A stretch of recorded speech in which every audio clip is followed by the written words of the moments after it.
जी देखिए, मैं अपने घर के पास खड़ा था, तब से तक 7 लोगों 8 लोगों की संख्या में लोग गिरोह बना करके आए और हमारे त्रिमोहानी पर हमसे बात करने से पहले ही हाथ चला दिए। हाथ चला के मेरा कॉलर पकड़े और चाकू निकालने की कोशिश की गई। जब उलझ गई शरीर तो उस चाकू के निशान से देखिए मेरे सीने पर, लेकिन क्षेत्रीय जनता के सजगता के वजह से मेरी जान बची है। हम इस घटना का प्रकरण की जानकारी 1 हफ्ता पहले ही एसएचओ महोदय को हमारे जिला अध्यक्ष समाजवादी पार्टी के जिला अध्यक्ष टेलीफोन से सुजीत यादव लक्कड़ पहलवान ने दिया था। करणी सेना का यहाँ कोई जिला अध्यक्ष है आलोक सिंह पांडेपुर से। जब ये लड़के पकड़े गए हमलावर जो आए थे, जब इनका भी पता पूछा गया तो ये भी पांडेपुर से। तो पूरा का पूरा ये हत्या करने की नीति से आए थे। वजह क्या था? वजह ये था कि करणी सेना जिस हिसाब से दबंगई गुंडई के बल पर दलितों पिछड़ों पर हमला कर रहा है, हम समाजवादी पार्टी के नेता हैं, हमने अपना बयान दिया था। उस बयान से क्षुब्ध होकर के कि आप करणी सेना के खिलाफ क्यों बोल दिए। यह देश स्वतंत्र है अपने नेता अपने विचारधारा के लिए, अपने दल के तरफ से बोलने के लिए, लेकिन ये गुंडे प्रवृत्ति के लोग हैं, ये आपराधिक प्रवृत्ति के लोग हैं। मैं प्रशासन से ये मांग करना चाहता हूँ कि आशा महाविद्यालय का सीसी फुटेज और हमारे गली का जो नुक्कड़ पर गुप्ता जी का दुकान है उसका सीसी फुटेज, सड़क का सीसी फुटेज आप निकाल लीजिए। दूध का दूध पानी का पानी हो जाए। हमलावर हमारे घर चढ़ करके आया, ये बुलंद उनका हौसला है। करणी सेना को पुलिस के ऊपर नहीं विश्वास है। अखिलेश यादव जी को गोली से मारने की बात करणी सेना के लोग कर रहे हैं और आज हमारे ऊपर हमला हो गया चाकू से। हम श्री अखिलेश यादव जी से कहना चाहते हैं कि आदरणीय अखिलेश यादव जी, आपका एक एक सिपाही का जान खतरे में है।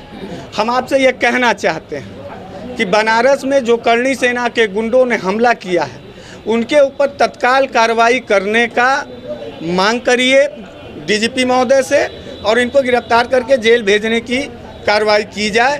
शासन प्रशासन से मेरा ये निवेदन है कि आप निष्पक्ष होकर कार्रवाई करिए। करणी सेना हो चाहे कोई भी राजनीतिक दल हो, अगर वो कानून के दायरे से बाहर जा कर के किसी भी नागरिक के ऊपर हमला करता है तो वो अपराधी माना जाता है। अपराधी मेरे घर आए थे, हम नहीं गए थे। हमारे पास आत्म सुरक्षा का विकल्प है। हम अपने आत्म सुरक्षा के विकल्प में उनको दबोचने का काम किए, लेकिन हमलावरों ने हमला किया। जनता के सहयोग से, क्षेत्रीय जनता अगर न होती तो आज हमारी हत्या हो चुकी होती, हमारी लाश यहाँ आई होती। क्षेत्रीय जनता को मैं तहे दिल से धन्यवाद देता हूँ कि आपके सजगता की वजह से हमारी जान बची। अपराधी 2 तो पकड़े गए हैं, 7 लोग फरार हैं। सीसीटीवी फुटेज कैमरा में आशा महाविद्यालय के है और विद्यापीठ के फुटेज में। उनको तत्काल आज शाम तक गिरफ्तार अगर नहीं किया गया तो हम समाजवादी साथी के से अपील करते हैं कि पूरे बनारस के हर चट्टी चौराहे पर अब इस क्रूरता और जल्लादीपन और गुंडों के खिलाफ आर पार की लड़ाई लड़ेंगे लोकतांत्रिक तरीके से। जी पूरा परिचय दीजिएगा। मैं रीबू श्रीवास्तव समाजवादी पार्टी में महिला सभा की अध्यक्ष हूँ, यहीं बनारस में रहती हूँ। थाने घेराव की है क्या है? अरे सर, हम लोग बहुत परेशान हैं ये जान करके कि ये प्रधानमंत्री जी का संसदीय क्षेत्र है। यहाँ पर हमारे योगी जी का, अभी प्रधानमंत्री जी कल गए हैं यहाँ से, योगी जी का यहाँ लगातार आना होता है। शासन प्रशासन यहाँ इतना चाक चौबंद रहता है, उसके बाद भी ये सरकार में जहाँ जीरो टॉलरेंस की बात हमारे मुख्यमंत्री जी करते हैं, वहाँ इस तरह की अवांछनीय तत्वों को कैसे हिम्मत पड़ जाती है कि वो इस तरह की हरकत करें। ये ऐसे लोग हैं जिन्हें अपने शासन पर, अपने प्रशासन पर, अपनी सरकार पर, कानून पर जिन्हें कोई भरोसा नहीं है, उस तरह के लोग इस तरह की गंदी हरकत और ओछी हरकत कर रहे हैं। करणी सेना अगर राजपूतों की सेना है तो राजपूत जो वाकई में राजपूत है, जिनके अंदर राजपूती खून है, वो भी ऐसे ऐसे लोगों से परेशान है और उनकी ऐसी मंशा कभी नहीं होगी। जो राजपूत होते हैं वो आम आदमी की, गरीबों की, मजलूमों की रक्षा करते हैं। घटना हुआ है अभी हमारे जो हरीश मिश्रा जी हैं अपने आवास के पास बैठे हुए थे और उनको 5-6 लोग आकर के चाकू मारते हैं और करणी सेना की 7 लोग आकर के और करणी सेना की दुहाई देते हैं। तो हम जानना चाहते हैं कि इस देश में इतने अपराध हो रहे हैं, महिलाओं के ऊपर अत्याचार हो रहा है, गरीबी बढ़ रही है, किसान मर रहे हैं, तमाम महिलाएं, अभी 23 लोग एक महिला के साथ रेप करते हैं। ऐसे में करणी सेना कहाँ है? करणी सेना जब कुंभ में इतने लोग मर रहे थे तो कहाँ थी? करणी सेना जब सहसाराम की एक लड़की प्रधानमंत्री कार्यालय के बगल में मर जाती है तब करणी सेना कहाँ होती है? ये करणी सेना कोई नहीं है, इनका ना कोई नाम है ना इनकी पहचान है। ये अपने आप में बस एक अज्ञात लोग हैं जो केवल अवांछनीय तत्व हैं, जो इस देश में, इस बनारस में गंगा जमुनी तहजीब को, हमारी संस्कृति को खत्म करना चाहते हैं। क्या प्रधानमंत्री जी ने कानून व्यवस्था को लेकर अधिकारियों से बात की है, किस तरह देख रहे हैं कि योगी सरकार कानून एकदम फेल है कानून व्यवस्था। जीरो टॉलरेंस की ये बात करते हैं, कहते हैं कि इस चौराहे पे घटना होगी, अगले चौराहे पे उस अपराधी की खात्मा हो जाएगा। यहाँ अपराधियों का मन दिनों दिन बढ़ता जा रहा है, अपराधियों का मनोबल लगातार बढ़ता जा रहा है। महिलाओं के साथ कभी छेड़खानी होती, कभी बताइए ये हरीश सिंह जो है इनके ऊपर हमला होता है, आत्मघाती हमला। यहाँ कौन सुरक्षित है? यहाँ कभी कोई सुरक्षित? मैं तो कहती हूँ आप जो अखबार वाले, मीडिया वाले जो आज ले रहे हैं, पता नहीं कब पे ये हमला कर दें। अगर आप हम लोगों की सच्चाई दिखा रहे हैं, आम जनता की सच्चाई दिखा रहे हैं, इन लोगों की इन लोगों का नाम है ना, इनकी कोई जात है ना इनकी पहचान है, ये सिर्फ अपराधी है। यही मांग है कि ऐसे लोगों को तत्काल बंद करना चाहिए, इनके ऊपर ऐसी कार्रवाई हो कि आगे इनके लोगों को इस तरह का किसी के साथ करने का मौका न मिले, हिम्मत न हो। क्या मांगे? देखिए, धरने पर बैठने का कारण जान ही रहे, खुलेआम योगी बाबा के गुंडे घूम रहे हैं, कोई सुरक्षित नहीं है। हमारे समाजवादी पार्टी के हरीश मिश्रा, बनारस वाले मिश्रा जी पर आज जानलेवा हमला जिस तरह से हुआ है, करणी सेना के लोग जिस तरह से गुंडई उतरे हुए हैं, और राष्ट्रीय अध्यक्ष के ऊपर जिस तरह से ये टिप्पणी कर रहे हैं, तो कोई हम लोग का हाथ बंधा नहीं हुआ है। हम लोग कमजोर कहीं नहीं है।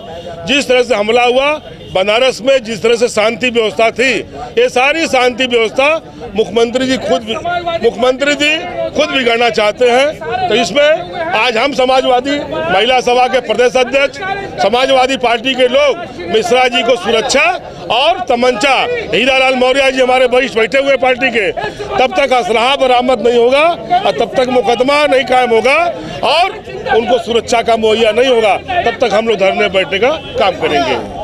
जी, धरना भी क्या है? देखिए, आज जिस तरीके से ये हमला हुआ है, काशी में जिस तरीके से सद्भावना का माहौल था, इसको बिगाड़ने का काम किया गया है। और जिस तरीके से करणी सेना के लोग जो भाजपा के कार्यकर्ता हैं, उनके ऊपर सख्त से सख्त कार्रवाई होनी चाहिए और हरीश मिश्रा को सुरक्षा मिलनी चाहिए।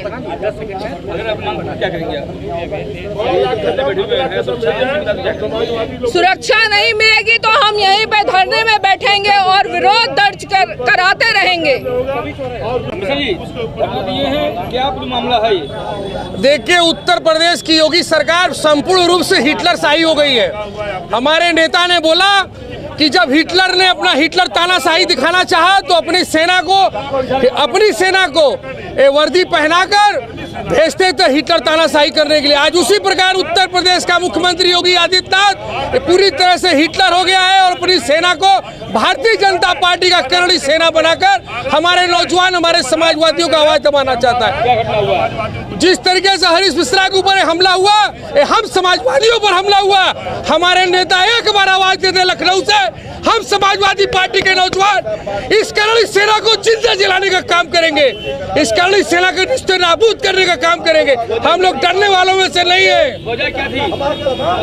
वजह यही है कि समाजवादी पार्टी की आवाज को दबाना चाहते हैं। समाजवादी पार्टी उत्तर प्रदेश की जनता की आवाज को दबाना चाहते हैं, इनके भ्रष्टाचार को हम लोग उजागर करना चाहते हैं। इस भ्रष्टाचार को दबाने के लिए, अपनी भ्रष्टाचार को दबाने के लिए, समाजवादियों की आवाज को, जनता की आवाज को दबाने के लिए इन्होंने करणी सेना के रूप में भारतीय जनता पार्टी के नौजवानों को उतारा है और समाजवादी पार्टी के नौजवानों पर हमला कर रहे हैं। और एक कतई बर्दाश्त नहीं है, कतई बर्दाश्त नहीं है। हम लोग ईंट से ईंट बजा देंगे। करणी सेना वालों, मैं संदीप मिश्रा तुम्हें भी खुला चैलेंज देता हूं। बाबा भीमराव अंबेडकर का बनाया हुआ संविधान है, इस संविधान की रक्षा करने के लिए हम समाजवादी नौजवान लहू बहाने के लिए तैयार हैं। जय हिंद, जय समाजवाद, जय अखिलेश। ये कौन लोग थे जिन्होंने जो हमला किया, क्या था इनका कुछ मिला? ये आज थाना क्षेत्र सिगरा में दो पक्षों के बीच में मारपीट की सूचना मिली थी। इस सूचना पे तत्काल स्थानीय पुलिस और एसीपी ने भी मौके पे पहुंच के अग्रिम विधिक कार्रवाई के लिए तीन व्यक्तियों को हिरासत में लिया गया और दोनों पक्ष में चोट आई है और दोनों को मेडिकल के लिए भेजा गया और दोनों तरफ से तहरीर प्राप्त हुए हैं। दोनों को तहरीर के आधार पर सुसंगत धाराओं में अभियोग पंजीकृत आवश्यक कार्रवाई किया जाएगा। बताया जा रहा है कि करणी सेना के लोग ये लोग थे जो मारने वाला पक्ष था। ये जो इसमें जो एक पक्ष का जो कंप्लेनेंट है वो खुद बता रहे थे हम करणी सेना का सेवक नहीं है और ये फिर भी जो जिस बात पे इन्होंने बहसबाजी की है उसको भी हम जांच करके आवश्यक कार्रवाई किया है। मारने की वजह कुछ जानकारी हुआ है कि मारपीट क्यों हुआ है? इनके कहना है कि जो बयान कुछ लोगों ने दिया जो कुछ एक पक्ष की तरफ से उससे हमको आपत्ति है। इस बात पे हम पूछने के लिए आए हैं। इसमें बहसबाजी हुई थी, फिर उसके बाद मारपीट भी हुई। आरोप लग रहा है कि चाकू से मारा गया है। नहीं,